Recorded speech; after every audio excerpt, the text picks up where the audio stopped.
warahmatullahi wabarakatuh. Sepertinya bapak-bapaknya kurang kenceng ini. Atau belum makan siang bapak-bapak? Sampun nggih? Oh nggih, alhamdulillah. Assalamualaikum warahmatullahi wabarakatuh. Alhamdulillahirabbil alamin, nahmaduhu wa nasta'inuhu wa nastaghfiruh wa na'udzu billahi min shururi anfusina wa min sayyiati a'malina, may yahdihillahu fala mudilla lahu wa may yudlil fala hadiyalah. Asyhadu an la ilaha illallah wa asyhadu anna Muhammadan abduhu wa rasuluhu, amma ba'du. Alhamdulillahirabbil alamin, puja serta syukur kita haturkan kepada Allah Subhanahu wa taala. Karena yang memberikan kenikmatan, yang memberikan ketenangan itu hanyalah Allah Subhanahu wa taala. Yang menjadikan anak kita soleh itu bukan kita, tetapi Allah Subhanahu wa taala, mungkin melalui pendidikan yang kita berikan. Salam serta salam kita haturkan kepada junjungan Nabi besar Muhammad sallallahu alaihi wasallam. Bapak Ibu sekalian, nah sebenarnya ini saya itu saya kira itu tadi kayak parenting di seperti biasanya saya ngisi ya. Ternyata saya pengajian ini. Ngapunten Bapak Ibu. Nanti saya ada beberapa hal yang mungkin saya ceritakan ngoten nggih. Karena ini siang begitu sepertinya. Karena ini sudah pukul 14.18. Saya tadi nanti dikasih waktu jam berapa? Bu Widi? 1 jam atau setengah jam ngoten nggih? Ah nggih. Kayaknya ibu-ibu atau bapak-bapak ini.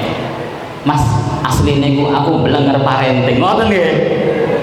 Tapi berhubung wajib ya apa maneh ngoten nggih Bapak? Mboten nggih, mboten. Mboten. Alhamdulillah kalau mboten berarti memang semangat yang luar biasa. Bapak Ibu sekalian, klik. Ini saya beri judul cerdas itu belum. Nah ini foto saya. Cerdas itu beragam, membentuk santri unggul dengan nilai Islam. Klik mawon. Nah, di sana di biodata saya yang tidak dibacakan tadi itu, Bapak Ibu sekalian. Saya dulu itu juga santri. Saya santri saat itu SMP saya di Pandaan, rumah saya asli Pandaan. Kemudian saya nyantri di Sukoharjo Solo, Al Mukminin Ruki, kebetulan. Nah, di sana saya dulu itu sebenarnya juga nggak sengaja, mungkin juga sama dengan anak panjenengan Bapak Ibu. Yang mondok itu bukan karena keinginan sendiri, tapi keinginan orang tua. Nggih napa nggih? Nggih, ya. Tapi betul, enggak apa-apa. Karena itu memang bagian dari apa? Dari proses pendidikan yang mungkin kita berikan kepada anak kita. Kenapa? Karena ternyata apalagi zaman sekarang Bapak Ibu, kalau dasarnya, pondasinya, kalau zaman Ustaz saya nerangkan dulu, perilaku itu hanya atap. Nih, pondasi, pondasi ini itu keropos. Bisa jadi yang namanya bangunan itu juga akan mudah ambruk Bapak Ibu. Tapi kalau pondasinya itu kuat, akidahnya kuat, imannya kuat, gak dikongkon budal dewi Bapak Ibu. Nah, dulu saya ceritakan juga nggih, dan saya akan cerita. Ini kalau siang-siang gini nih, nyanyi cerita Bapak Ibu nggih. Isinya ini sebenarnya teori tok, Bu. Nggih. Ini teori tok karena saya ngajar psikologi, kebetulan saya kapro di psikologi. Ini isinya teori aja. Ternyata anak pesantren bisa jadi kapro di psikologi nggih. Nah itu yang ingin saya tekankan nanti Bapak Ibu. Nanti akan saya ceritakan. Ternyata banyak teman-teman saya sekarang jadi dosen, jadi macam-macam begitu. Dari pesantren Bapak Ibu. Nggih, saya ceritakan nanti. Nah, Bapak Ibu sekalian, dulu saya itu ketika mondok juga terpaksa pertama. Saya dulu mondok Bapak Ibu, itu karena adik saya yang nomor 2 tidak diterima di sekolah negeri ketika SMP. Nangis, bingung boleh sekolahan. Kenapa? Karena nilainya nggak nutut. Kan dulu pakai NIM gitu ya, pakai danem gitu. Karena dia suka PS-an. Setiap hari kelas 6 itu suka jaga PS. Kebetulan tetangga itu punya PS, jaga bener-bener jaga begitu ya adik saya nomor 2 itu. Akhirnya nggak diterima. Kebetulan saya diterima di SMA Negeri 1 Pandaan. Enggak, saya masuki. Saya cuma tujuannya tak kancani kamu untuk mondok. Saya temen ibu mondok. Saya masuk ke takhusus, adik saya masuk sanawiyah. Nah kebetulan ketika saya masuk takhusus itu, kuliahnya akhirnya terlambat. Kenapa? Karena harus 4 tahun. Kenapa? Tahas itu 1 tahun persiapan, baru kemudian boleh di aliyahnya begitu. Kenapa? Karena saya dari SMP biasa, saya nggak paham bahasa Arab, ngaji saya juga druduan dan sebagainya, itu nggih. Nah, ketika masuk sana, saya harus masuk tahas dulu. Nah, sampai suatu saat ketika saya mondok di pondok pesantren, tes itu alhamdulillah lulus meskipun ngawur begitu ya. Saya dulu masih ingat gitu ya, bahasa Inggrisnya susu ya, itu kan labanun ya. Saya tulis lakban Bapak Ibu, anak asroful lakban gitu ya. Jadi saya minum lakban gitu. Wah, jadi untung ya, untung yang namanya ustadz-ustadz di sana itu memaklumi ya, wajar lah anak SMP dari SMP biasa menuju pondok itu wajar sekali gitu ya. Akhirnya ketika saya seperti itu, proses demi proses saya lalui Bapak Ibu. Betul kata Bu Widi tadi, ketika pulang males katanya nang pondok. Dan alhamdulillah Bapak Ibu saya itu mendorong kami berdua untuk mondok. Saya dulu jarang pulang. Mau pulang itu 1 tahun sekali. Karena memang jauh nggih, namun naik bis itu takut gitu ya. Kabur iya jelas kabur gitu ya, biasalah. Anak pondokan kabur itu wajar gitu ya. Tapi jangan sering-sering gondol. Kalau saya dulu gondol dulu ya, pasti botak ini mesti gitu ya. Bahkan adik saya itu kelas 1 SD sudah gondol gitu ya, karena ngelanggar gitu. Kalau dulu di pondok pesantren saya itu yang namanya nasi tercecer dicatat oleh namanya jasus. Jasus itu apa ya? Mata-mata begitu gitu. Catat kemudian dikasih hukuman. Kalau sekarang nggak boleh kayak gitu. Nah ternyata di pondok dengan model-model yang mandiri seperti itu, hidup nyuci sendiri. Kalau saya dulu nyuci sendiri begitu ya. Makan yang saya ingat itu ayam itu hanya 1 kali seminggu Bapak Ibu. Telur saya ingat ayam itu hari Jumat, hari Kamis waktu buka puasa. Wah itu rebutan sudah. Telur itu 1 kali seminggu. Yang lainnya adalah tempe silet. Tahu? Tempe setipis silet loh gitu ya. Itu sudah biasa gitu ya. Itu sudah biasa. Nah, ternyata hal semacam itu menjadikan anak-anak pondok itu lebih mandiri. Kenapa? Karena mereka akan lebih strong, lebih kuat menjalani kehidupannya. Dan saya lihat ketika mereka lulus, nanti teorinya akan masuk gitu ya. Ketika mereka lulus Bapak Ibu, yang dulunya dia itu suka melanggar, yang dulunya dia itu tidak berpotensi apa-apa, tidak tampak di pondoknya. Saya hitung teman-teman saya, ada yang sekarang jadi dosen di Bengkulu, pengusaha dan lain sebagainya gitu ya. Dan mereka ada yang punya semacam bimbingan belajarnya sudah besar di Seragen begitu ya. Nah mereka ternyata kebanyakan dijadikan sebagai orang-orang yang terban di komunitasnya. Kenapa? Karena mereka punya kepemimpinan. Anak pondok, orang tua harus benar-benar ikhlas dan rela untuk menyekolahkan anaknya di pondok. Itu kuncinya. Kalau orang tuanya biasanya kan sakjane iku sing nggarai anak gak balik kan ya wong tuwa pisan nggih Bapak Ibu. Napa malah ibu? Aduh anakku rek nangis gitu ya. Dulu memang ibu saya juga nangis pertama-tama. Tapi seiring berjalannya waktu, melihat anaknya bisa ceramah, melihat anaknya bisa hafalan Al-Quran, melihat anaknya bisa ngaji dan sebagainya, akhirnya rasa bangga itu ada dalam orang tua. Kenapa? Karena dengan anak dibiasakan untuk mandiri di pondok, untuk melaksanakan kegiatan-kegiatan di pondok, mengikuti kegiatan di pondok, saya yakin karakter itu akan terbentuk.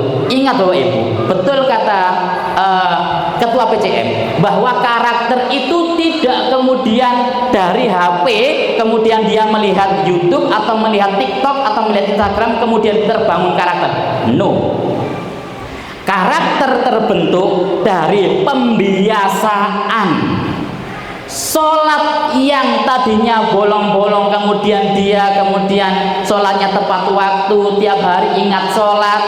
Kalau seandainya dia pergi kemana sholat dan sebagainya, itu terbentuk karena apa? Kebiasaan, bukan sesuatu yang instan. Maka di pondok bisa dilakukan. Supaya anak-anak ini bisa menjadi anak yang lebih bagus lagi, sebagaimana yang diinginkan oleh orang tua, harapan orang tua. Pastikan harapan orang tua ketika menyekolahkan anak di pondok itu kan bagus nih. Pengennya adalah anak menjadi anak yang bagus. Tetapi perlu diingat Bapak Ibu, klik. Gambar apa nih Bapak Ibu? Niki Ustaz. Ustaznya profesor ngoten nggih, rada budak titik ngoten nggih. Nah, Ustaz, ndak jenggotan gitu. Nah, ini muridnya Bapak Ibu. Ada kambing ya, anjing laut, kemudian ikan, gajah, penguin, monyet. Oh, burung. Iya burung, ketinggalan nih. Nah, ini pas ujian Bapak Ibu, ujian semua. Oke? Anak-anak semuanya, sekarang ujiannya adalah manjat pohon. Langsung yang namanya monyet itu juara satu kamu, gitu ya. Kata ustadznya, kata orang tuanya, kata ustadznya, kata gurunya. Giliran gajah ditobrok yang namanya pohon itu, taruh ke pohon ini, dia naik gitu ya di atas pohon, masih logis. Anjing main dorong-dorong pinter gitu naik ke atas. Pas giliran ikan pulau bu, lah aku nak gini, iso nggak kira-kira aku manjat kayak gini nih? Kata gurunya, wah belum, maaf ya, bodoh kamu, masa manjat aja nggak bisa? Pertanyaan saya, yang salah siapa? Gurunya ya, betul ya, gurunya ya. Kalau ini orang tua, yang salah siapa? Katakanlah ini anak-anaknya 1, 2, 3, 4, 5 anaknya 7 gitu ya, 8 gitu ya. Satunya ikan gitu ya, anaknya ikan. Nah, ikan kemudian orang tuanya begini. Kalian adalah orang-orang yang berbakat. Kalian keturunan orang yang berbakat. Bapakmu ini pinter menek, ya, atau bapakmu ini pinter renang. Wis lomba das gitu ya. Nah, kebetulan lomba renang Bapak Ibu. Ikan bawa water, gajah katanya belum banyu rotan redek gitu. Apalagi dalam airnya, kira-kira bisa nggak berenang? Kedelep sih gitu. Jari orang tuanya, bodoh kamu. Bener nggak? Orang tuanya berharap kuabe anakku, karena aku adalah orang yang memiliki kemampuan berenang. Semua anakku harus pandai berenang. Bisa nggak? Nggak bisa. Maka klik. Kata Einstein. Nah ini kata Einstein, ini teori. Kata Einstein, semua orang itu cerdas. Ingat ya, semua orang itu cerdas. Tetapi kalau kita minta ikan untuk memanjat pohon, maka semua orang akan terlihat bodoh. Betul enggak? Artinya apa Bapak Ibu? Artinya bahwa meskipun ya ada 2 anak atau 3 anak, bahkan kembar sekalipun, ketika mereka itu memiliki kemampuan, saya yakin kemampuannya bisa jadi berbeda. Maka hal yang patut dilakukan adalah klik. Nah, orang tua sekolah harus memahami karakter anak, minat anak, dan bakat anak. Kalau dipaksakan yang namanya bakat tadi, anak nggak iso musik, bukan bakat musik, dikongkon latihan musik iso tapi suwi. Berbeda dengan mereka yang ketika mereka ini memiliki bakat, memiliki minat, didorong untuk melaksanakan minatnya, difasilitasi untuk melaksanakan minatnya, luar biasa jadinya. Nah, dampaknya apa Ibu, Bapak? Kalau seandainya kita sebagai orang tua tidak terlalu paham, kemudian kita memaksakan anak kita untuk sesuai dengan harapan kita, nggak apa-apa, harapan kita nggak masalah, nggak masalah. Tetapi harapan kita harus realistis sesuai dengan bakat dan minat mereka. Nah, kenapa? Karena dampaknya adalah ketika kita memaksakan sesuatu hal pada anak-anak tersebut, dampak emosionalnya adalah ketika anak itu nggak bisa berenang kayak ikan tadi, kemudian dia paksakan untuk memanjat pohon, maka yang terjadi adalah stres dan frustrasi berendah. Ya apa caranya ikan katanya menek begitu, katanya manjat dengan kondisi dia harus di air, kecuali nggih pohonnya dimasukkan dalam air bluk baru nggak apa-apa. Tapi nek seandainya pohon itu di atas permukaan tanah, ikan diminta untuk manjat, saya yakin frustrasi, stres wae. Iki sing jenenge stres. Jeneng stres akademik itu kayak gitu. Nah, yang kedua adalah pasti ketika anak itu sudah frustrasi, dia pasti akan kehilangan motivasi. Didorong kayak apapun, males aku. Wonten mboten? Wonten. Saya dulu kayak gitu. Sehingga mereka harus temukan bakatnya dan minatnya seperti apa Bapak Ibu. Kemudian akhirnya karena dia itu kurang motivasi, karena dia itu motivasinya rendah, sehingga apa? Sehingga dia berdampak pada perilakunya yang tidak dia lakukan. Akhirnya ketika kumpul dengan orang-orang atau teman-temannya, dia mengalami rasa percaya diri yang rendah. Itu dampaknya luar biasa. Maka hati-hati Bapak Ibu, hati-hati. Ketika kita memaksakan apa yang menjadi prioritas kita, apa yang menjadi bayangan kita, ingat jenengan itu jenengan, anak jenengan, anak jenengan bukan jenengan. Meskipun dari darah daging jenengan yang mungkin matanya sama-sama sipit, kalau orang tua sipit, rambutnya sama lurus, hidungnya sama, kalau sama-sama pesek. Kalau seandainya dia terlalu bangir, pertanyaannya bapak sopo, ngono kan ya. Nah, maka ketika kita melihat bahwa apa yang kita paksakan itu berdampak negatif, dampak emosional berdampak, dampak akademiknya apa Bapak Ibu kalau dipaksakan? Nilai nggak maksimal, prestasi yang rendah. Kebetulan kan saya kaprodi, kaprodi itu kan sering dicurhati mahasiswa. Oh no, anak itu alhamdulillah sekarang dia diterima di kepolisian gitu ya. Dia itu nilainya rendah gitu ya. Kemudian konsultasi dengan saya, Bagus, kira-kira saya ini kok gak cocok ya nang psikologi ya. Psikologi, dia ingin psikologi, nggak tahu dia dipaksa atau apa, nggak tahu juga ya. Gak cocok. Kenapa nggak cocok? Ya nggak enak aja. Saya sulit memahami. Apa yang bisa kamu lakukan? Saya itu orangnya fisik. Oke, sudah, kalau emang kamu orang fisik gitu ya. Kamu ingin apa? Saya itu ingin jadi polisi sebenarnya. Akhirnya dia latihan Bapak Ibu, dan alhamdulillah diterima di Kalimantan, ditempatkan di Kalimantan, gitu ya.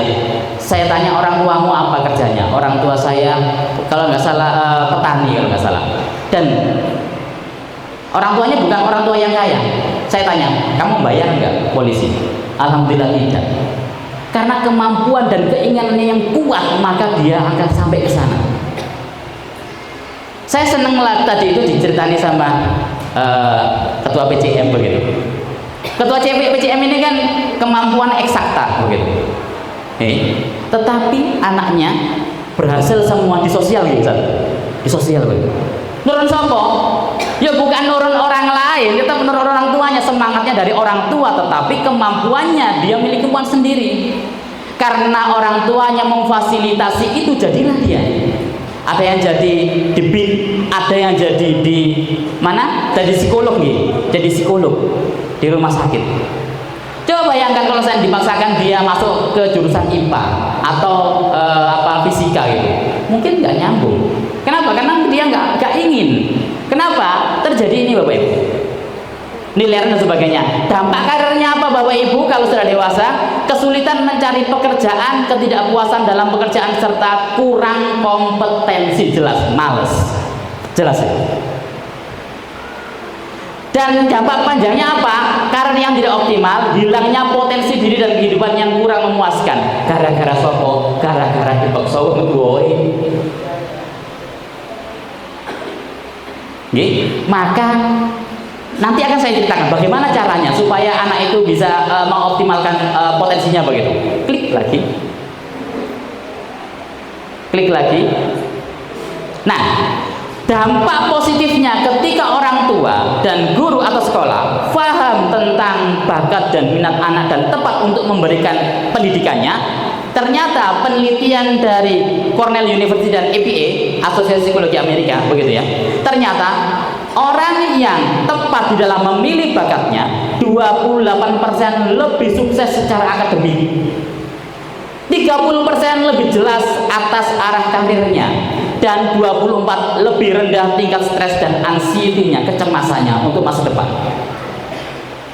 Sehingga apabila pemilihan didasarkan pada minat dan bakat secara tepat, maka penelitian menunjukkan bahwa anak-anak cenderung lebih sukses secara akademik, lebih sukses secara karir, dan mengurangi dampak dari ketidaksehatan mental itu sendiri. Sekarang itu kan banyak orang stres begitu ya di pekerjaan dan sebagainya. Saya sering juga ketika mahasiswa saya, kemudian dia bekerja begitu, kemudian dia nggak cocok dengan pekerjaannya, stres Bapak Ibu. Bahkan panjenengan saja, kalau nggak cocok dengan temannya saja, nggak cocok dengan temannya, bukan pekerjaannya, nggak cocok dengan temannya, stres betul. Stres Bapak Ibu. Gak nyaman, akhirnya apa? Pekerjaannya juga menjadi tidak bagus. Klik. Nah, sekarang kalau kita perhatikan Bapak Ibu, bakat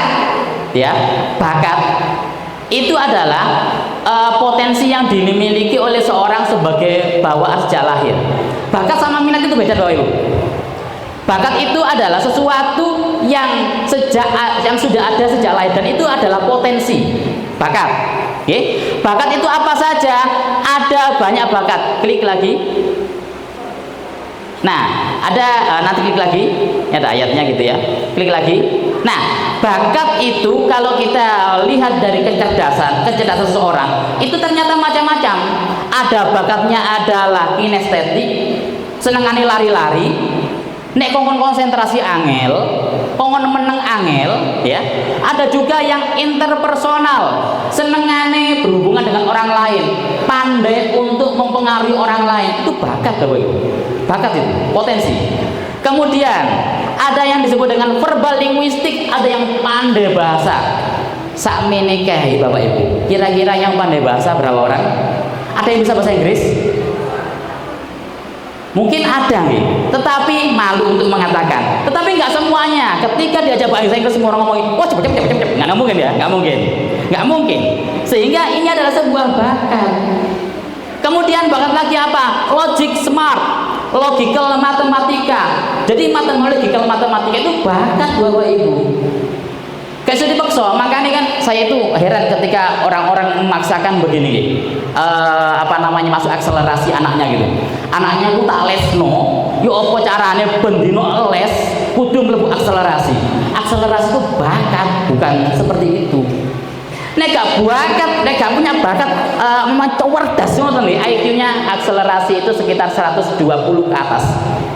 Nggak semua orang seperti itu. Nah, ketika dipaksakan matematika, ya jeblok teman.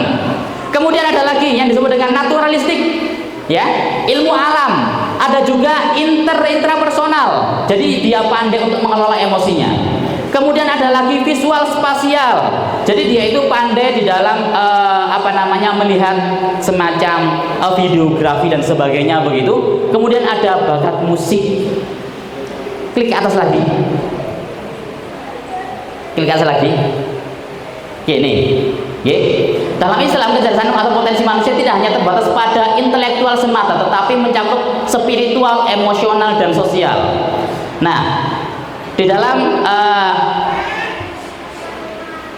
Al-Quran dikatakan, A'udzubillahi minarrajim, bismillahirrahmanirrahim, wa laqad karramna bani adama wa hamalnahum fil barri wal bahri wa razaqnahum minat thayyibat wa faddalnahum ala katsirin mimman khalaqna tafdila.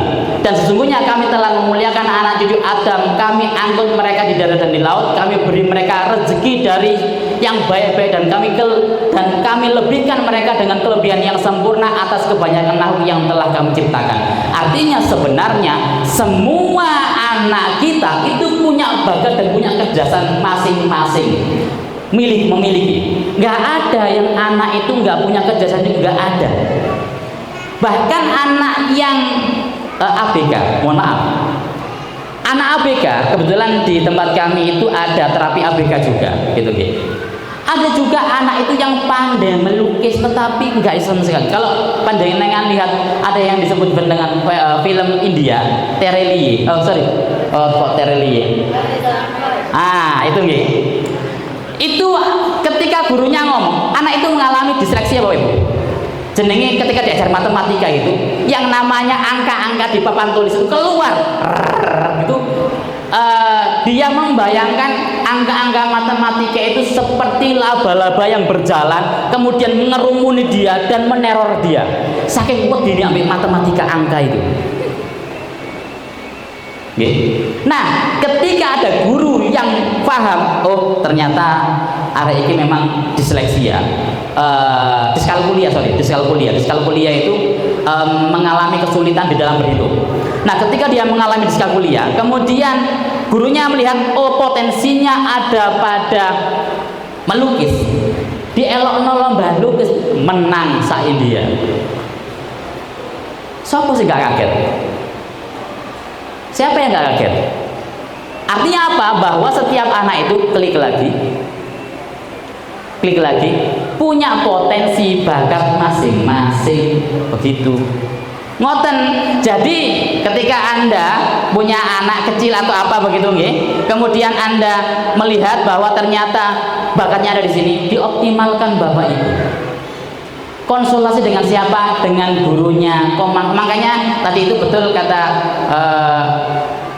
pada sambutan tadi dikatakan bahwa perlu adanya kombinasi antara orang tua dengan ustadz-ustadzah di dalam mengelola anak. Bukan panjenengan pasabongkoan kepada pesantren, tidak. Bahkan kalau di rumah Bapak Ibu, anak pesantren itu biasanya leye-leye. Alasannya, aku pegel nang pesantren tangi jam 3, turu jam 10, apalan bendino, ngoten nggih. Saya merasakan soalnya, saya merasakan. Dan ketika di rumah pengen leye-leye begitu. Nah, bagaimana tinggal kita mengelolanya aja sebenarnya, supaya mereka tetap menjalankan aktivitasnya, gitu nggih. Nah, ketika kita seperti ini Bapak Ibu, anak akan menjadi anak yang bagus. Ada sebuah cerita. Teman saya psikologi di Universitas, saya S1 psikologi di Malang. Saya itu S1 psikologi Malang juga dipaksa Bapak Ibu. Saya dulu ingin kedokteran, tidak nyampe. Yang pertama uangnya nggak ada, yang kedua kemampuannya nggak ada, gitu ya. Itu bakat minat iya, bahkan nggak ada gitu ya. Akhirnya nggak masuk juga. SPMPTN bola-balik nggak akan terima. Akhirnya orang tua saya, mulai. Saya dulu di Solo, ayo pulang aja. Kemana Bu? Wis melu aku, ya. Kemana? Wis salah melu aku. Diajak pun Malang. Saya dulu nggak tahu UIN, nggak tahu UMM gitu ya. Wis nggak tahu itu ya. Kemudian orang tua saya bilang gini, pilih psikologi atau arsitektur, pilih gitu aja. Saya pikir gini, saya itu senang pengen menjadi dokter deh. Dokter itu berarti psikologi itu mengarah ke sana. Ini saya milih psikologi Bapak. Di psikologi saya senang, oh ternyata menyenangkan ya, bisa belajar tentang treatment, bagaimana memberikan penanganan pada anak-anak yang atau orang-orang yang mengalami gangguan psikologi dan sebagainya. Saya senang itu. Nah, dengan seperti itu akhirnya, oh ternyata seperti ini yang disebut dengan bakat minat itu. Saya baru merasakan. Ada teman saya Bapak Ibu, psikologi. Dia itu pinter, dapat beasiswa Jarum saat itu di Unmer Malang itu. Sebelum S1 psikologi, dia itu kuliah D1 di swasta di bagian desain. Apa namanya? apa desain gitu ya, desain grafis. Masuklah di psikologi 4 tahun, lulus tepat waktu, nilainya bagus, IP-nya bagus gitu ya. Kemudian dia jadi HRD 1 tahun, leren dari HRD. HRD di mana? HRD di Real Good di Malang. Itu ada perusahaan Real Good namanya gitu ya, susu ya, susu sapi, pengolah susu sapi itu di Real Good. 1 tahun leren, Bapak, bayarnya besar, leren. Dia mendalami apa? Kos dulu sama saya, ngomong sama saya, Gus lapo, aku katanya beli aplikasi buat videografi. Akhirnya dia mendalami yang namanya desain grafis, Bapak Ibu. Sekarang kerjaannya adalah buat PPT, PowerPoint, penjualannya luar biasa. Dia sekarang punya rumah di Malang, punya mobil dan sebagainya. Dari apa? Desain grafis. Psikologi, karena psikologi dia hanya minat aja ya, tapi dia kurang senang sekali tetapi senangnya pada videografi, pada desain grafis. Akhirnya dia di sana, jadilah dia seorang videografis. Adik saya sendiri dari pesantren, Bapak Ibu, sama. Adik saya dulu S1 biologi di UIN Malang, S2 biologi UIN Malang. S2-nya Unibro UIN Malang, Brawijaya di Malang. Saya tanya, ayo mel out jadi dosen. Mau Mas, apa bayaran titik jadi gitu ya. Dosen itu kayak gitu, tanya kan Pak. Nah, tapi enggak lah, alhamdulillah barokah begitu ya. Nah, karena akhirnya orang tua saya, ibu saya pun jengkel dengan adik saya itu. Lapo nggak jadi dosen, padahal sudah daftar jadi dosen, sudah jadi dosen waktu sudah ngajar di Malang. Aku asli cari, kata adik saya gini, seperti ketika curhat dengan saya orang psikologi, saya ngobrol dengan dia. Kamu saja pengen, kamu sebenarnya pengen apa kok? Aku pengen gambar, karena dari dulu dia itu pengen gambar. Dia dulu itu pengen di seni sebenarnya, tapi masuk biologi. Mencolok apa gitu ya? Karena dipaksa orang tua supaya jadi guru. Kebetulan orang saya itu guru dua-duanya, Bapak Ibu. Ibu saya guru agama, bapak saya guru SD biasa gitu. Nah, pengen anaknya semua jadi guru. Yang jadi guru hanya saya. Saya ya jadi dosen aja gitu ya.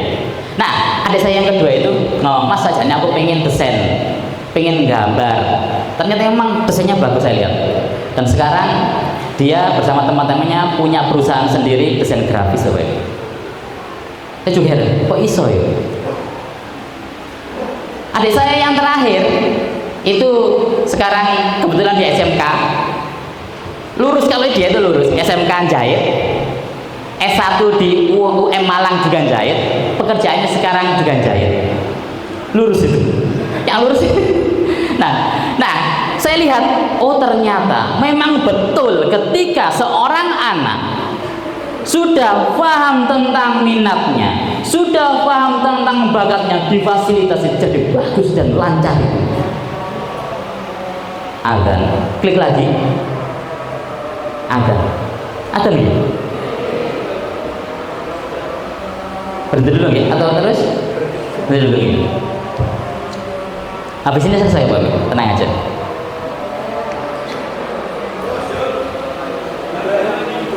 Lanjut lawan gitu. Atas gitu. Oh saya boleh minum Bapak Ibu? Boleh gitu. Ternyata haus juga di sini.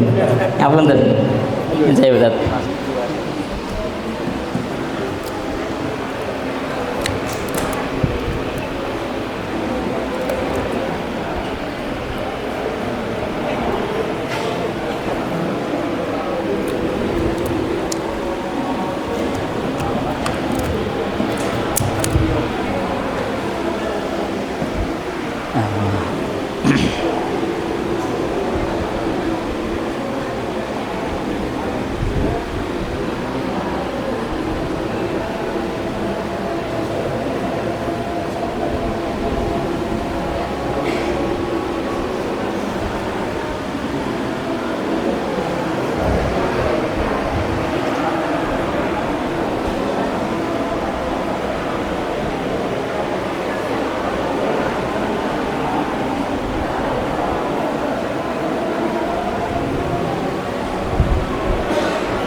itu juga wajib ngajar Mas. Ini wajib. Saya ngajar, saya kuliah juga agak berat tuh. Tapi istilah jalankan aja. Karena di Umsida nggak boleh berhenti.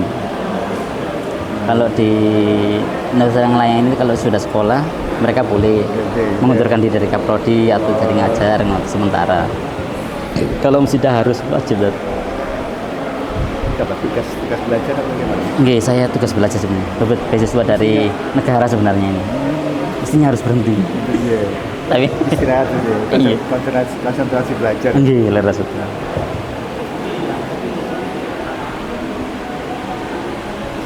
Sekarang Pak siapa itu ya?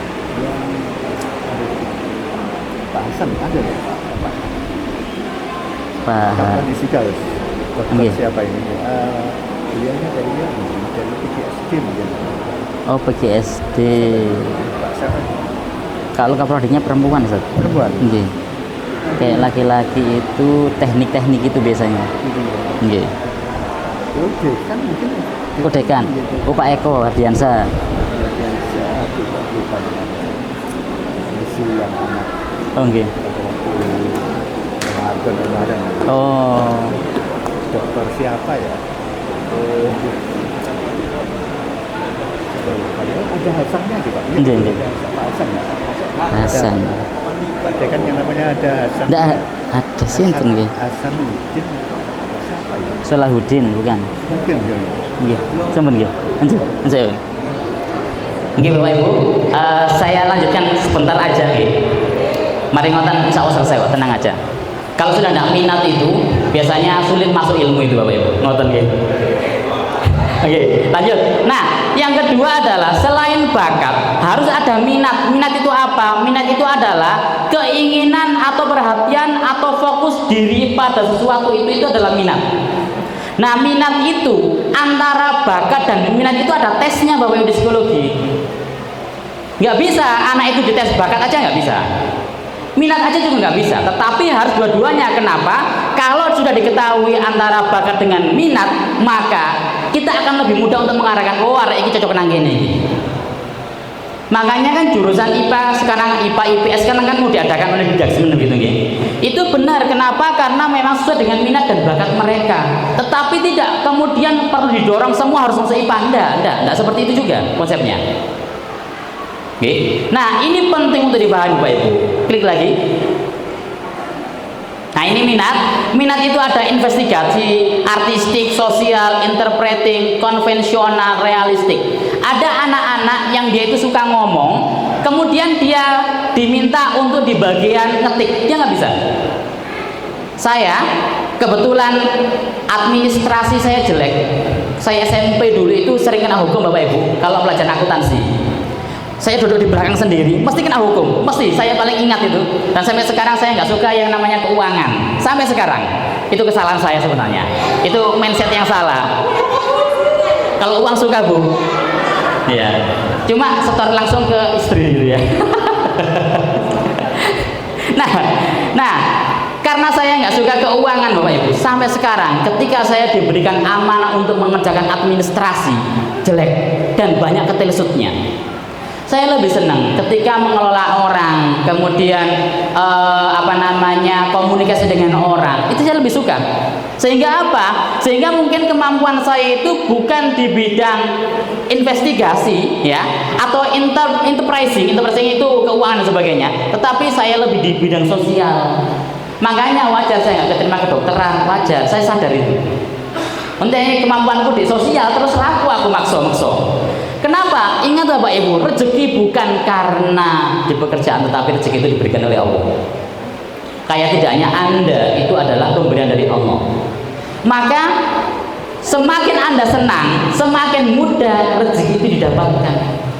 Semakin Anda nggak senang, semakin sulit. Istri saya ngajar itu senang. Istri saya S1 bahasa Inggris. Dulu ngajar di SD Muhammadiyah, kemudian punya anak, akhirnya saya minta untuk tidak ngajar dulu, dan kemudian saya minta bisnis sing jenenge memang gak bakat nggih, gak minat juga ya. Saya suruh bisnis bolak-balik gagal terus Bapak Ibu. Gagal terus. Akhirnya sekarang ngajar lagi, mulai buka TPQ, buka TPQ dengan teman-temannya begitu. Seneng ngajar, seneng banget. Jadi minatnya ngajar, tak paksa ya gak iso. Dengan seperti itu akhirnya dia nggak stres Bapak Ibu di rumah. Kalau dulu ketika bisnis stres memang ngitung ini, kemudian promosi ini dan sebagainya stres. Kenapa? Karena memang bukan di bidangnya, bukan di minatnya Bapak Ibu. Makanya itu penting, jangan sampai anak-anak ini korban dari pemaksaan kita sebagai orang tua yang egois. Klik. Klik. Nah, kenapa? Setiap anak mempunyai keistimewaan, bahkan satu saudara juga berbeda, dan mereka terlahir istimewa dengan kemampuannya masing-masing. Laqad khalaqnal insana fi ahsani taqwim. Sesungguhnya kami telah menciptakan manusia dalam bentuk yang sebaik-baiknya, dari segi psikologisnya, emosionalnya, fisiknya dan sebagainya. Ingat itu. Siapapun anak kita, mungkin sekarang itu belum menentukan atau belum menunjukkan prestasi yang luar biasa, jangan khawatir. Dorong untuk mencapai prestasinya, dorong untuk menggapai kemampuannya dan bakatnya serta minatnya. Saya yakin dia akan menjadi seperti itu. Kenapa? Ingat ayat ini. Sesungguhnya manusia diciptakan dalam bentuk yang sebaik-baiknya. Siapa yang merendahkan? Kita sendiri. Goblok, merendahkan kan? Bodoh kamu ini nggak bisa, matematika gini nggak bisa. Lah wong ini memang kemampuannya di sana. Gitu. Nah, sehingga kita perlu paham dan memaknai ayat ini dengan benar dalam mengelola putra putri kita.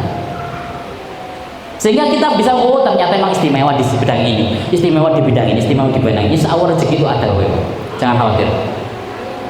Ya. Bahkan burung pagi terbang ke arah barat, pulang itu dapat rezeki Bapak Ibu.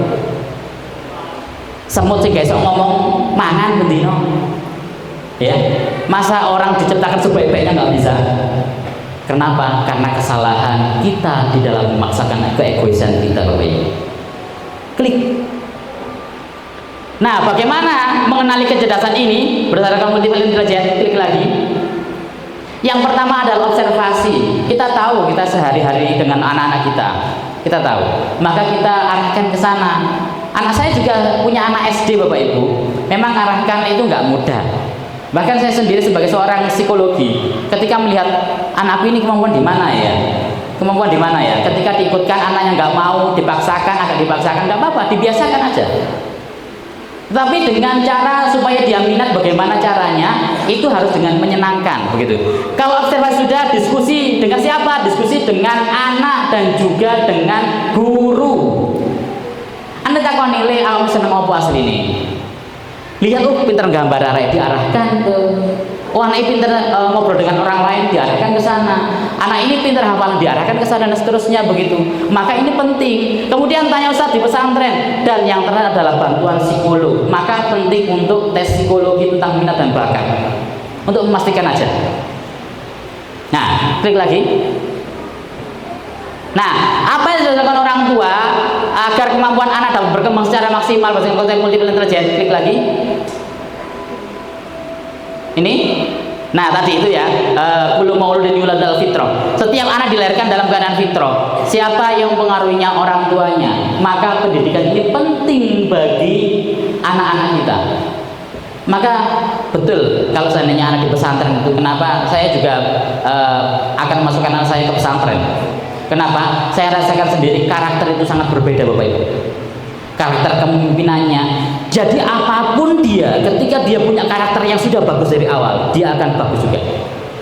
Saya melihat ketika anak saya sekolah gitu ya, di SD Islam gitu, kemudian biasanya sholat gitu, sholat adzan gitu, budal dewe, tuh, ya kadang-kadang disuruh sih, ayo wayatan, budal, gitu ya. Nah, tetapi ketika saya melihat orang-orang lain yang basicnya bukan Islam, bukan pembiasaan karakter, itu sulit sekali untuk mengongkon Bapak Ibu. Saya itu heran, kenapa ya? Karena memang pembiasaan. Kalau dalam psikologi itu yang namanya karakter itu dibentuk dari kebiasaan tiap hari, tiap jam, tiap detik yang ia lakukan itu menjadi karakter dia di masa depan. Bayangkan kalau seandainya karakter dia seperti itu, jelek begitu. Ada contoh, satu teman saya pesantren di Geruki juga, S1-nya di Malang. Saat S1, kalau saat di pesantren dia itu memang pinter karakter dan sebagainya begitu. Saat S1 kuliah Bapak Ibu, yang namanya rambut itu jegrak, ngepang Bapak Ibu, tindikannya sami ini Bapak Ibu, merugi. Teman saya, ketika dia selesai S1, pulanglah dia ke Kalimantan, berubah total sekarang, jenggotan, kayak ustad, saya lihat. Dan istrinya yang dulunya itu tinggi Bapak Ibu, sekarang jadi jubahan, kemudian pakai cadar dan sebagainya. Dan dia sekarang punya usaha empek-empek. Karena istrinya orang Palembang, pulang ke Kalimantan, begitu punya usaha, punya kedai sekarang. Saya lihat luar biasa perubahannya. Yang dulu dari pesantren, yang mungkin dia merasa jenuh sepertinya, begitu ya. Artinya aktivitasnya mungkin dia merasa jenuh, akhirnya dia mencari hal yang lain. Kemudian dia itu berubah. Tetapi yang perlu dicatat adalah karakter yang ditanamkan di pesantren sejak awal sampai 6 tahun itu ternyata melekat di dalam dirinya. Dan dia kembali pada fitrahnya. Saya juga heran, kok iso? Bener-bener ngepang teman saya di Unur Malang, dia di salah satu perguruan tinggi di Malang mungkin. Ngepang betul, jurusannya psikologi. Saya kok iso hari ini? Kalau dulu saya Vespa, atau S1 saya Vespa, senengannya camping Vespa gitu saya dulu itu ya. Kemudian saya pikir kok ya gendeng ya ini terus ini. Ada pikiran kayak gitu Pak. Kenapa? Karena basic itu ditanamkan sejak dini. Itu akan kembali kok. Maka itu perlu ditanamkan, perlu diikhlaskan dari orang tuanya. Klik. Nah, ini penerapan konsep multiple intelligence di pondok pesantren. Kurikulum yang beragam jelas pasti ada. Metode pengajaran yang variatif jelas ada. Kemudian kegiatan struktural yang menarik jelas ada. Klik lagi ya.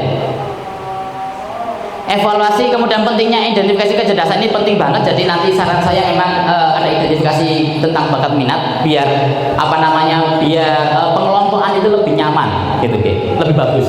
Klik lagi. Nah, ternyata bentuk-bentuk kecerdasan yang dikembangkan di pesantren yang saya ingat gitu ya.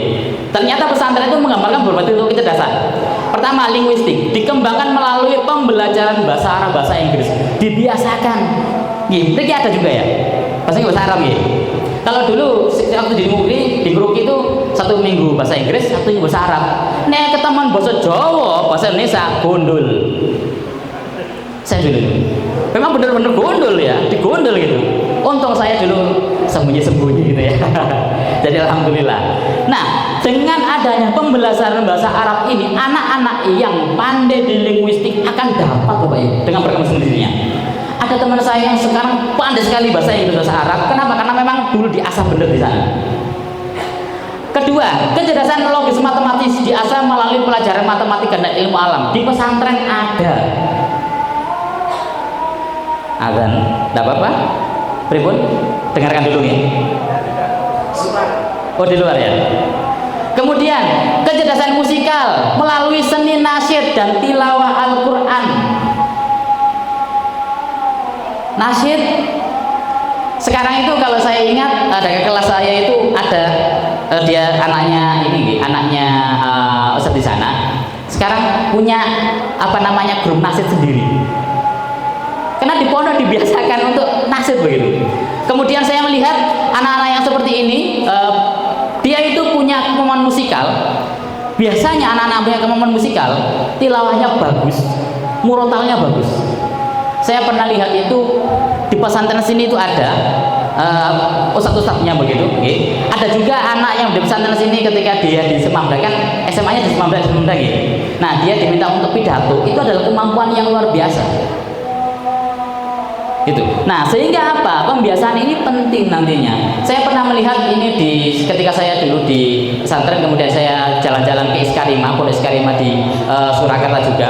Tilawahnya bagus-bagus. Kenapa? Karena memang dibiasakan. Kemudian kecerdasan kinestetik dikembangkan oleh olahraga dan seni bela diri, jelas wajib pesantren ini mesti ono.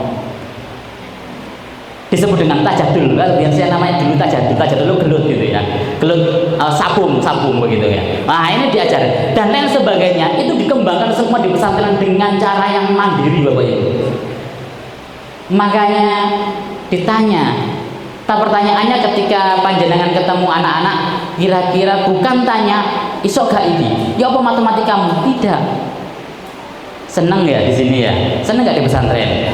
Kira-kira apa yang sudah kamu buat, yang prestasi sudah kamu buat? Nah itu dipuji Bapak Ibu. Kenapa? Karena penting banget ya. Klik lagi. Nah ini yang di pesantren. Nah orang tua itu bisa melakukan ini Bapak Ibu. Klik. Nah mengenali bakat minat, nanti bisa komunikasi. Yang kedua adalah memberikan dukungan untuk mengembangkan kecerdasan dan berikan motivasi. Klik. Lagi, yang ketiga adalah ajarkan anak mengelola emosi dan mengekspresikan perasaannya. Ini penting. Ini kalau di pesantren mereka diminta untuk mengelola emosinya dengan baik dan mengekspresikan. Makanya kan ditanya, gimana perasaanmu di sini? Kalau sedih gitu ya, ya dibilangi memang seperti itu. Diberikan motivasi supaya dia itu menjadi lebih tenang. Kemudian menjadi teladan orang tua sebagai contoh bagi anak dengan menunjukkan komitmen dan semangat dalam kegiatan sehari-hari. Orang tua dapat motivasi anak untuk bersikap serupa dalam mengembangkan minat dan bakatnya.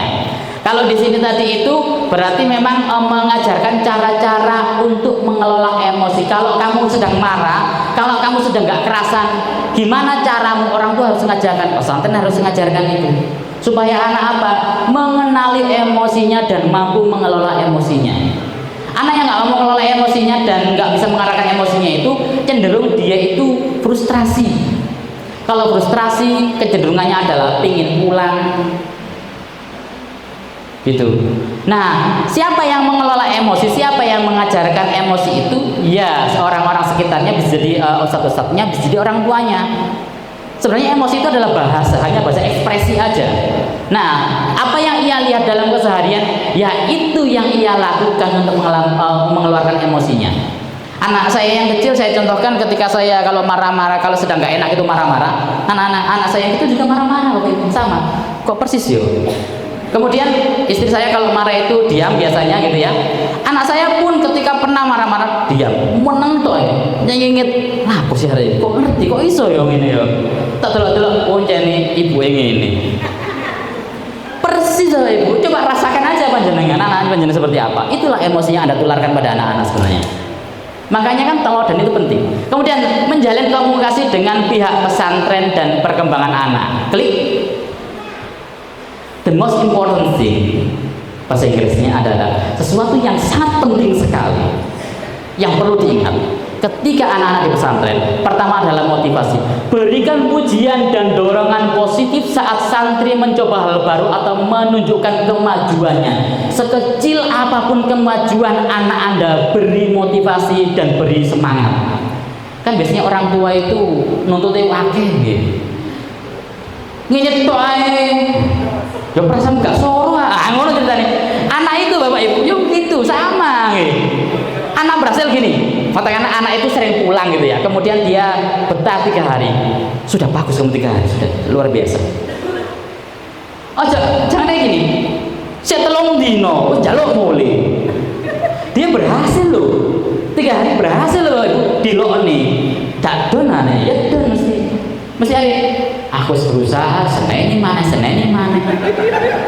Dia mau Kedua, apresiasi, hargai usaha dan hasil kerja santri bahkan jika belum sempurna. Ketika dia mengerjakan belum sempurna pun harus diberi apresiasi. Kenapa? Itu menjadi kebanggaan ternyata. Kalau dalam psikologi ada yang disebut dengan efikasi diri. Efikasi diri itu adalah kemampuan seorang, kepercayaan orang bahwa dia mampu melakukan hal itu. Salah satunya adalah dengan apresiasi. Ketika dia diapresiasi, apapun sekecil apapun yang ia lakukan, kemudian diapresiasi, ada rasa bangga dan itu menumbuhkan kebanggaan terus dan menjadikan dia untuk maju terus. Berbeda ketika ternyata anak ini nggak pernah diapresiasi. dia diapresiasi ketika juara satu aja, atau dia diapresiasi ketika dia juara apapun, tetapi ketika dia mau untuk menunjukkan atau mau untuk ikut perlombaan saja itu nggak diapresiasi, itu sudah luar biasa dampak negatifnya pada anak. Tetapi ketika dia itu lomba saja, mau ikut lomba saja, diapresiasi, dia akan mengembangkan dengan sendirinya motivasi untuk lomba itu sendiri.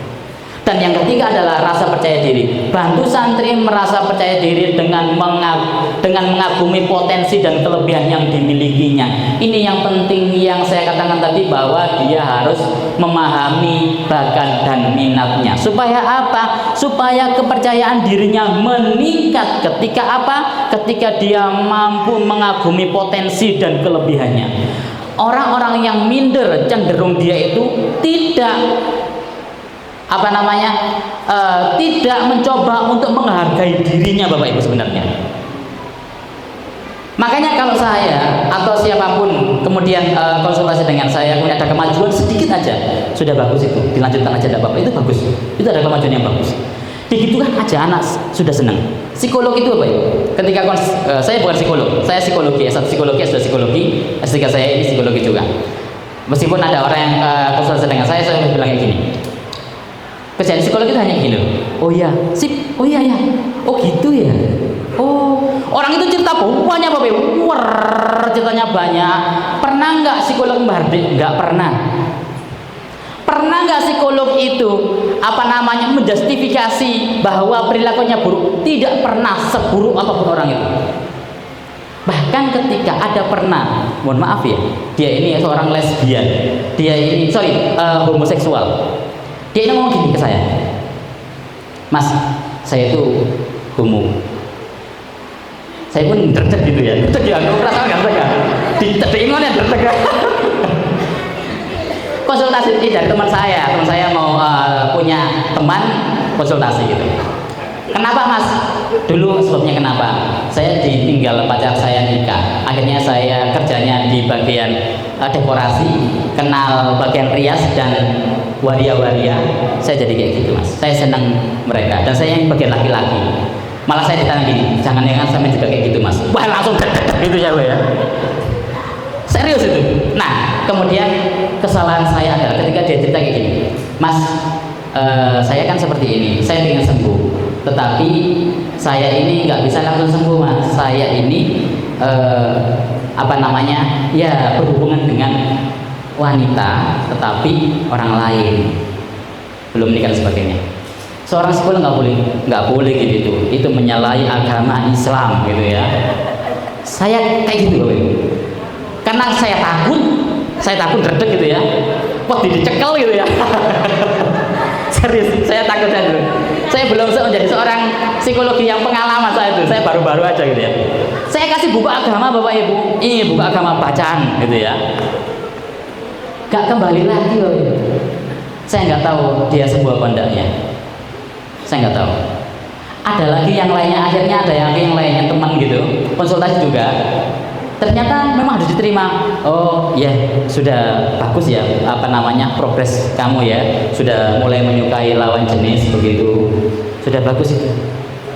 Nah benar Bapak Ibu. Jadi soal akhirnya ketika dia ngomong itu, oh ya ada rasa bangga. Ketika dia sudah punya rasa bangga, akhirnya apa? Akhirnya kemudian kita beri wawasan, kita beri sesuatu yang lebih baik lagi. Sebenarnya itu nggak bagus untuk kamu. Kamu harus beralih ke yang lain. Kenapa? Karena itu bertahap Bapak Ibu. Seorang psikolog kayak gitu. Dan bahkan seorang psikolog hanya ngomong gini ketika dia cerita buahnya anak negatif itu, oh gitu ya, saya tuh prihatin. Oh gitu ya, saya juga cukup merasakan apa yang kamu rasakan. Nangis dia. Hanya dikatakan kayak gitu. Dia merasa diterima. Dengan seperti itu kemudian kita ngomong gini, harusnya kamu kayak gini loh. Dituruti Bapak Ibu. Beda dengan perilaku saya yang tadi konseling yang pertama tadi, langsung saya justifikasi, jelek lagi. Perilaku itu jelek, tak kasih buku, tak suruh balik bacaan gitu ya. Ya gak kembali, tambah sakit mungkin orang itu juga takut. Ya Allah, itu kesalahan saya itu. Dakwah kan juga kayak gitu ya, dakwah hanya memberitahu kan ya. Seperti itu. Jadi penerimaan ketika seorang anak punya kemampuan dan dia menunjukkan kemampuannya kepada Anda dan menunjukkan, Bu, saya sudah bisa kayak gini. Ketika dia dihargai, percaya dirinya meningkat. Oh iya, kenapa dia masih terima? Yang kedua adalah remaja. Kenapa remaja cenderung mereka itu senang pada temannya daripada kepada orang tuanya? Why? Kenapa? Karena temannya itu ketika dia ngomong, oh iya sampai aku aja, ya. Orang tuanya ngomong ketika dia curhat, gak oleh kaya ngono, kutungin, ayo. Akhirnya jenenge kuping panas gitu ya. Akhirnya apa Pak Ibu? Keluar dia, nggak mau. Kecuali orang tuanya jadi sahabat dia, mau menerima. Oh ya kayak gitu ya. Oh gini deh, ayo aku deh. Ayo tak nanti kemudian di curhat dia mampu untuk curhat dan sebagainya. Ketika seorang anak sudah mau curhat, maka di sanalah letak kita memberikan nasihat dan dia akan menerima. Selama anak itu hanya dinasehati saja tanpa dia diberikan kesempatan untuk ngomong dan diterima, cenderung dia akan menolak. Dan kenapa? Akhirnya dia memilih temannya yang mengiyakan perilakunya. Makanya remaja itu senang pada temannya, nggak senang pada orang tuanya. Kenapa? Karena memang seperti itu. Apalagi dalam konsep perkembangan remaja itu ada konsep yang seperti itu. Mereka cenderung pada temannya, bukan pada orang tuanya. Apalagi kalau orang tuanya hanya menasehati dan memarahi tok dan menuntut aja tanpa menerima, memahami kondisi dia. Ya wis, wassalam Bapak Ibu. Wassalam. Angel dituturi. Terus wong tua ini kok tambah frustrasi, curhat nang ustaz. Arek iku tak tuturi ustazah, arek iki wis tak kandhani nang omah dan sebagainya. Anak tambah stres itu loh, anak jelas ustazah atau ustaz, kamu sudah dinasehati sama orang tua, tambah stres mana anak itu. Ngoten Bapak Ibu, ngelola anak remaja itu kayak gitu memang agak sulit ya. Tetapi bisa selama kita memahaminya, Nggih, nasihati nggak apa-apa, wajar aja, itu wajar gitu ya. Cuma diterimalah. Kalau dia ngobrol, dia pengen curhat, diterima begitu. Kenapa? Karena motivasi, apresiasi, rasa percaya diri ini muncul ketika mereka memahami dirinya dan mengapresiasi dirinya sekecil apapun itu. Makanya ketika setiap kali saya selesai kayak gini nih, kan ada alhamdulillah sudah selesai, rasa bangga gitu ya. Alhamdulillah saya sudah bisa seperti ini. Biasanya saya beli bakso dan sebagainya. Kenapa? Menghargai diri saya sendiri Bapak Ibu. Saya bisa melakukan ini. Hanya beli bakso atau beli mie ayam saja, itu sudah menjadi bagian untuk menenteramkan diri saya bahwa saya menghargai diri saya. Perlu pandangan juga seperti itu juga. Makanya ketika ibu-ibu kalau bapaknya, Bu izin ngopi, gak apa-apa, asal jangan sering-sering gitu ya. Bandina ngopi, buyar ya. Bapak-bapak ini pengen aku sudah gajian dan sebagainya sudah tak kasihkan, alhamdulillah gitu ya ke orang istri. Kemudian saya pengen refreshing sebentar, nggak apa-apa. Tapi terus ngopi aja, sitas bayaran ngopi, urusan anakmu ini gimana ya? Pasti dalam hatinya suami itu, wis tak golekno.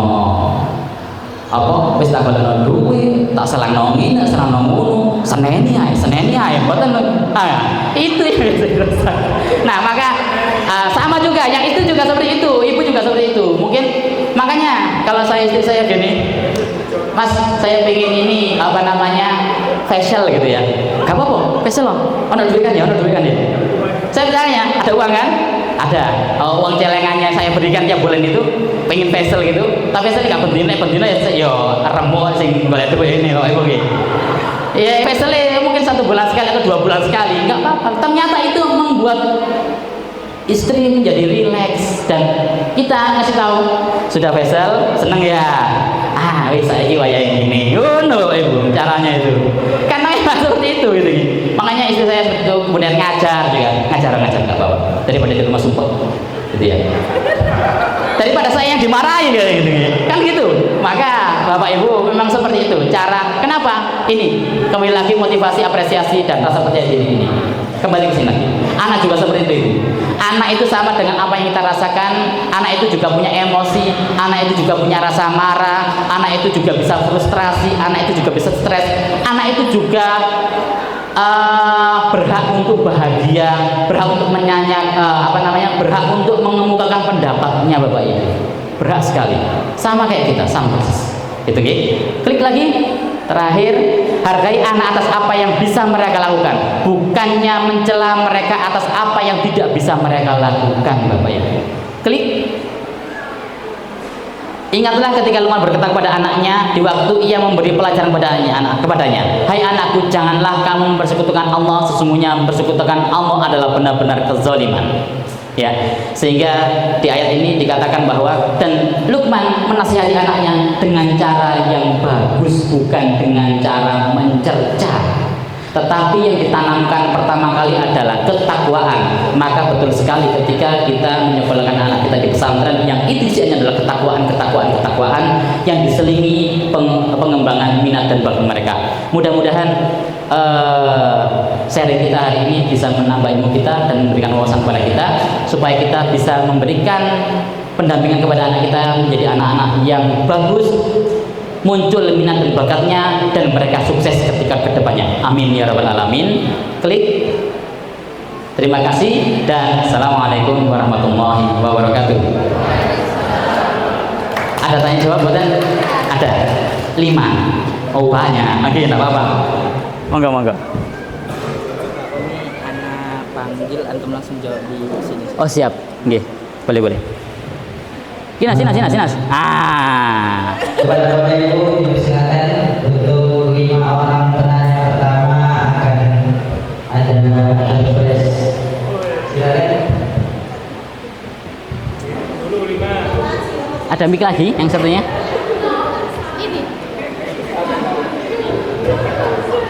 Saya. Sini aja. Monggo Bapak. Ada yang tanya? Oh, sama jenengan. Mau tanya? Oh, ini ada 3 penanya. Yang 2 putri ya? Ibu-ibu nggih? Itu dulu, monggo Bapak. Ya gimana? Monggo, silakan diatur. Saya nggak tahu.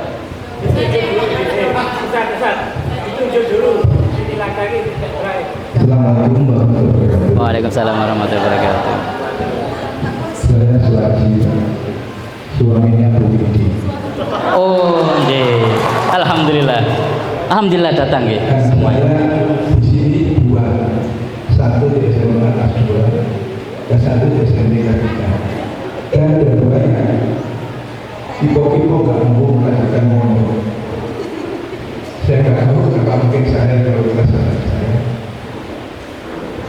Ini tadi Ustaz saya datang dari belakang. Kenapa? Ibunya jawab tadi jam 12 harus berangkat. Padahal jam 12 dia jam 1 baru mandi. Alhamdulillah yang SMP tadi luka, yang SMA mandi di rumah. Bingung saya Pak. Mungkin juga bingung Ustaznya. Untungnya kelas-kelasnya istri saya sehingga anak saya tidak dibentak. Karena sudah sering kabur. Itulah sehingga kesempatan ini saya ambil bagi mohon maaf pada seluruh Ustaz yang dengan sabar telah membimbing anak saya.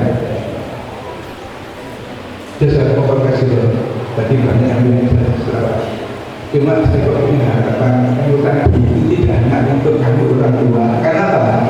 Kami kan hanya ketemu mungkin 11 kali Pak gitu ya.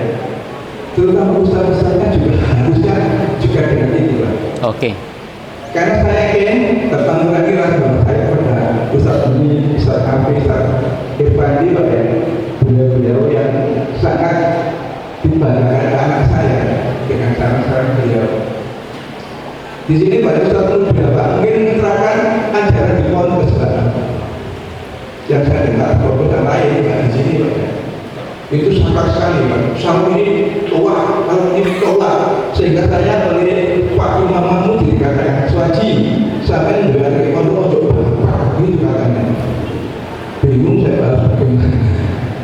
Itulah Pak saya tadi hanya mengharapkan tolong untuk video-video para ustaz mungkin barangkali sudah diberitahu kenapa. Saya tadi tanya, oh sih kok gak mau ngomong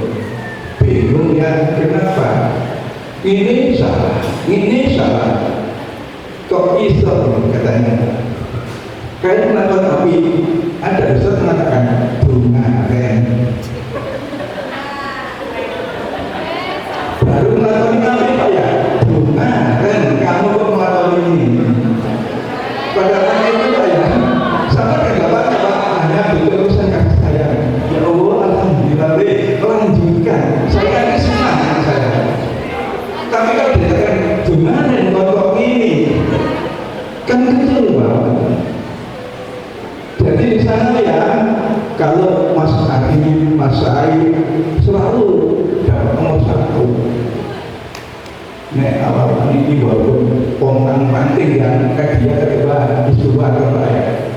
Kora-kora oleh nomor 11. Isinya bunga dan pondok ini. Itulah Ustaz ya. Saya berharap mungkin tadi saya tertembak ya. Apakah Ustaznya tidak bunga itu? Kalau tidak mohon untuk ustaz-ustaz yang belum punya anak ini saja supaya tahu susahnya orang tua ini anak ngomong. Bingung dari pribadi saya dari ibunya berharap anak saya bertahan untuk di sini.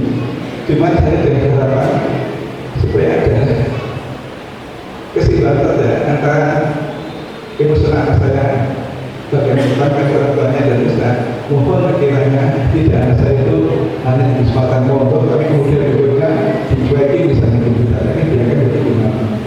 Terima kasih atas segala apa yang kami sampaikan tadi benar-benar terkait semua dengan keluarga saya atau keadaan di sini. Terima kasih. Assalamualaikum warahmatullahi wabarakatuh. Waalaikumsalam warahmatullahi wabarakatuh. Langsung dijawab. Ini yang bisa jawab sebenarnya bukan saya ini. Wih. Ya, betul. Jadi memang di dalam pengasuhan itu Bapak Ibu semuanya perlu memahami bagaimana cara pengasuhan yang baik begitu ya. Bahkan ustadz-ustadznya yang tiap hari berkecimpung dengan mereka itu juga memang harus memahami bagaimana cara parenting meskipun belum punya anak tetapi harus paham tentang parenting yang baik. Sehingga mungkin nantinya ketika memang tadi ini bukan pertanyaan guys sebenarnya guys kalau saya bilang itu guys cuma mungkin harapan aja kepada pihak pesantren di dalam pengasuhannya mungkin harus setara dengan apa yang diberikan oleh orang tua begitu sepertinya. Ya mudah-mudahan ini menjadi masukan juga. Mungkin nanti bisa jadi ada pelatihan barangkali terkait dengan parenting kepada anak didik begitu bagi ustadz-ustadznya yang mengasuh di sini sehingga nanti akan lebih nyaman lagi anak-anak yang tinggal. Memang betul. Saya dulu di pesantren karena pesantren saya ngerugi gitu ya. Modelnya kayak nggontor keras begitu. Apa-apa tas gitu ya. Ke jamaah telat gitu, wes jejer sajadah itu ceduas gitu ya. Dulu kayak gitu keras memang gitu ya. Cuma memang saya lihat ketika dalam perkembangannya ketika saya belajar kebetulan saya psikologi dan kemudian saya S3 saya ini mendalami di pesantren memang kebetulan yang saya dalami ini terkait dengan kebosanan di pesantren Bapak Ibu. Anak itu kenapa bosan begitu ya? Ternyata ada jawaban secara teoritis itu memang. Itu. Nah, itu mungkin yang salah satunya adalah bagaimana pola komunikasi antara ustadz-ustadzah, orang tua dengan anak, ustadz-ustadzah dengan santri, orang tua dengan santri, orang tua dengan asatidnya. Nah, segitiga itu menjadi hal yang penting supaya berkesinambungan dan seimbang. Kenapa? Kalau nggak seimbang, ini jadi masalah. Di pesantren sudah bagus, di rumah nggak bagus. Ini juga masalah. Di rumah bagus, di pesantren mungkin kurang teropeni katakanlah karena banyak santrinya begitu, juga bermasalah. Sehingga dicari solusinya supaya antara pesantren, santri dan orang tua ini menjadi terstandar, kemudian mereka berkesinambungan saling komunikasi. Supaya apa? Supaya bisa berjalan dengan baik dan nyaman begitu. Itu sih, itu mungkin. Atau ada jawaban dari teman-teman dari pesantren barangkali? Cukup ya, oke, gitu, monggo. Ngoten Bapak. Untuk penanya selanjutnya,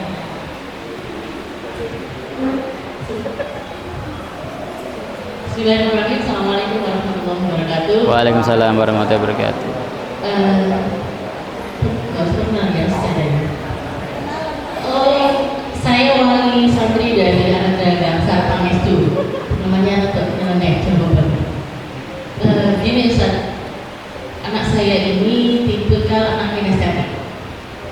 Ya, kinestetik yang out of the box, yang boxnya nggak kejauhan gitu ya.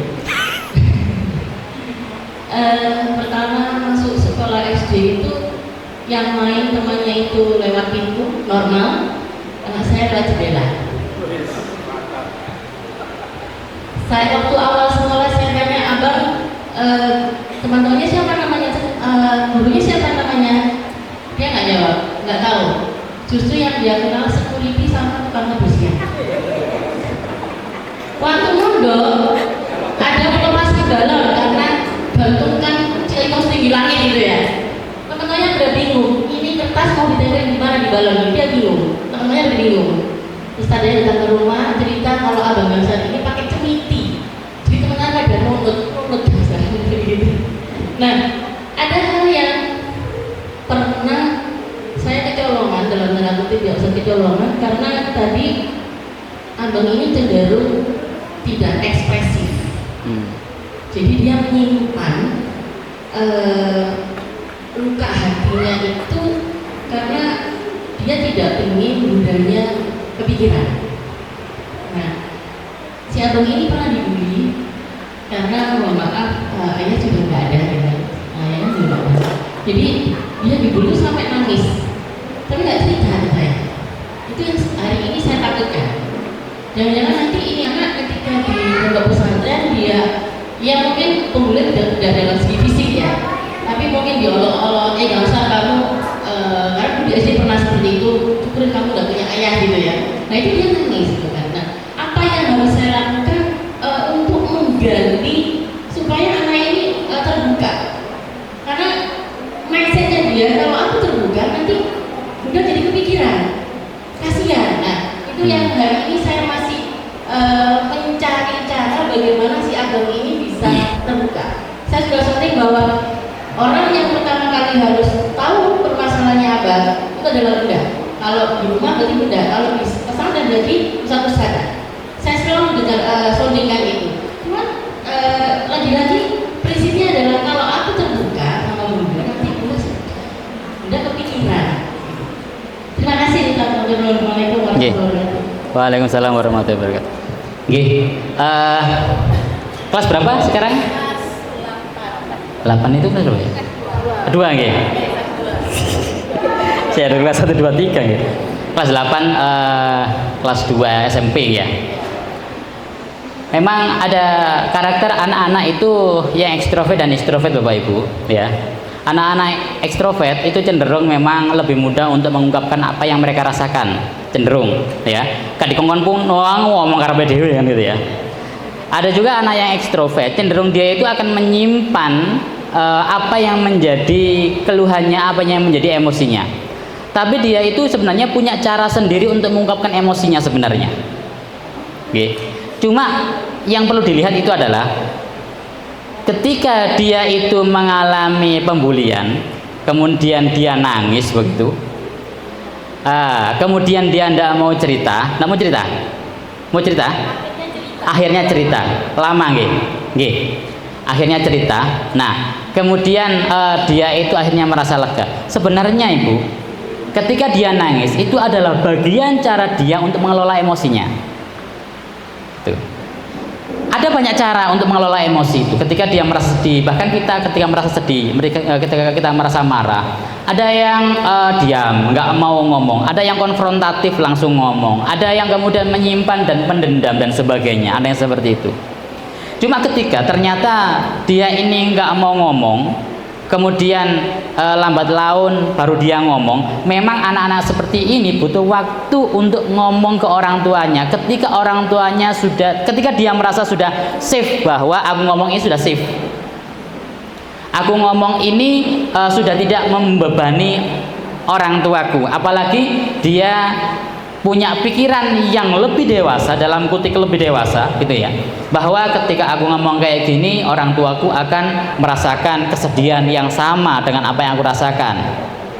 mungkin dia itu akan melihat begini, ketika orang tua sedih, ketika orang tua ada emosi tertentu, entah sedih, entah marah, entah apa sebagainya, orang tua mungkin cenderung mengekspresikan emosinya, dan dia melihat bahwa ketika mengekspresikan itu membuat dia lebih sedih lagi, barangkali seperti itu. Sehingga memang yang penting adalah bahwa anak ini ketika dia mengalami problem, dia mampu untuk mengelola emosinya, entah nangis, entah apapun, entah menulis apapun begitu, entah gambar dan sebagainya.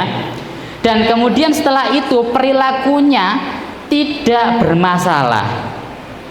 Artinya apa?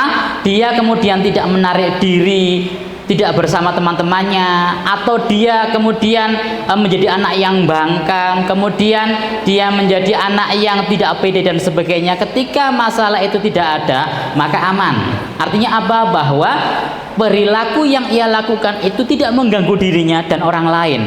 Itu sehat mental, Bapak Ibu. Sehat mental. Kenapa? Karena ciri-ciri sehat mental itu adalah ketika perilaku kita itu tidak mengganggu diri kita dan mengganggu orang lain. Itu namanya sehat mental. Kalau perilaku kita itu mengganggu diri kita, dia nggak nyaman dengan apa yang ia lakukan sehingga dia nggak percaya diri, kemudian menurunkan prestasinya, itu bermasalah berarti.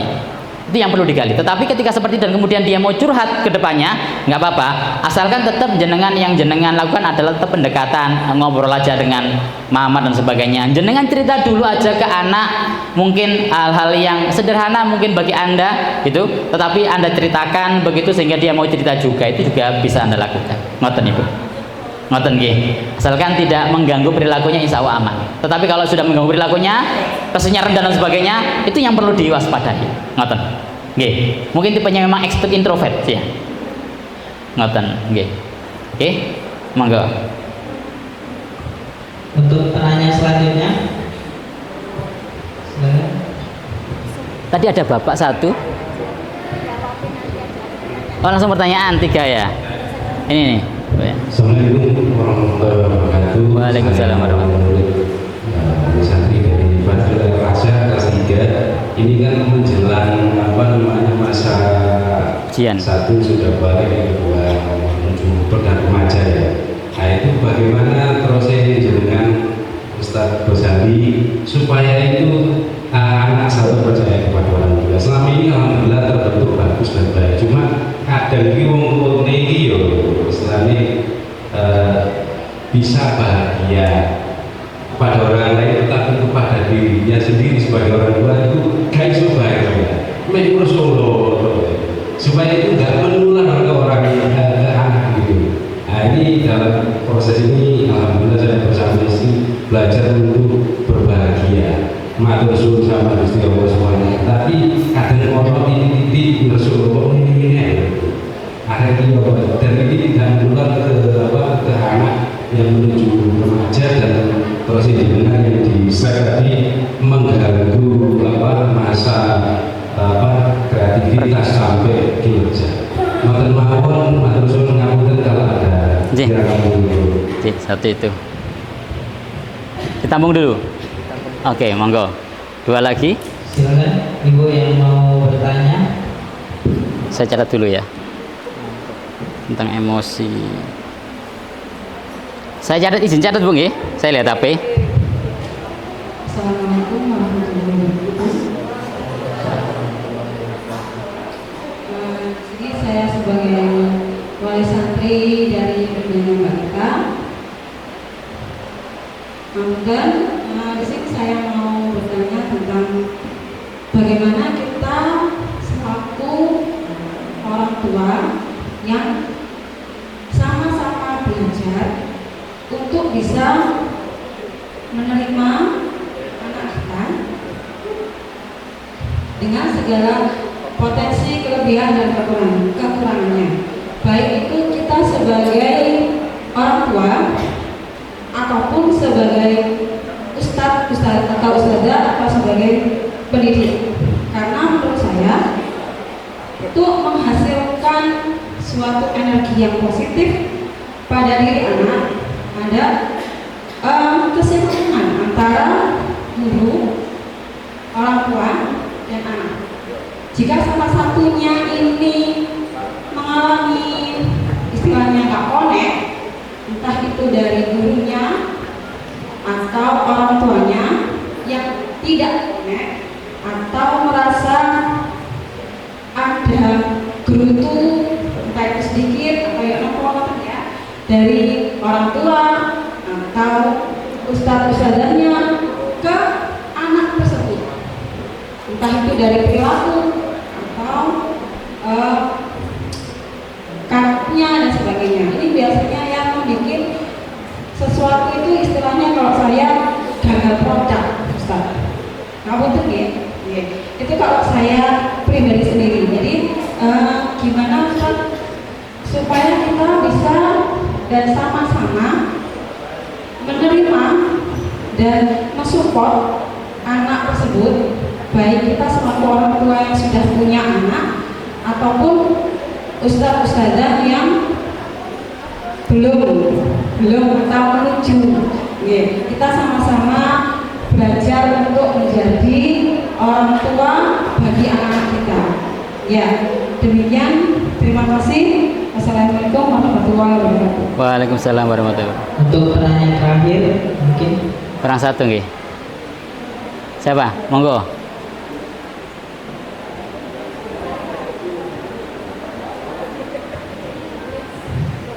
Assalamualaikum warahmatullahi wabarakatuh. Keringetan agak. Assalamualaikum warahmatullahi wabarakatuh. Saya wali santri dari Satria Yusuf Adinata kelas 8. Saya mau bertanya Ustaz, apakah bisa kita menemukan atau mengetahui bakat dari anak kita sedini mungkin ya untuk diketahui secara sehari-hari, secara keseharian? Apakah bisa ataukah harus selalu mengikuti tes psikologi dulu? Bisakah dilihat dari keadaan sehari-harinya dia? Karena ini berkaitan dengan persiapan kita sebagai orang tua untuk merencanakan ke depannya itu dia harus bagaimana. Itu kan kita harus menyesuaikan dengan bakat dan minatnya dia. Mengingat untuk usia anak-anak kami ini kan masih remaja dan labil, jadi minatnya suka berubah-ubah. Sekarang gini, besok itu. Nah, bagaimana caranya kita melihat bakat tersebut dari keseharian anak kita? Begitu saja Ustaz, terima kasih. Wassalamualaikum warahmatullahi wabarakatuh. Waalaikumsalam warahmatullahi wabarakatuh. Nggih, sudah. Sudah 3 nggih, Bapak Ibu nggih? Nggih, alhamdulillah. Saya sudah keringetan. Oke. Yang pertama itu adalah cara biar tidak ngersulo begitu ya. Bagaimana supaya kita tidak ngersulo, kemudian supaya agar perilaku kita itu tidak dicontoh oleh anak-anak begitu. Betul. Nggih, memang kalau perilaku yang buruk dari kita atau perilaku yang kurang bagus dari kita, mungkin kita sebagai orang tua itu cenderung secara spontan untuk melakukan itu, cenderung begitu. Bahkan ketika kita ngerutu, ngersulo dan sebagainya itu spontan sebenarnya. Dan itu sudah kebiasaan kita sebenarnya Bapak Ibu. Kenapa?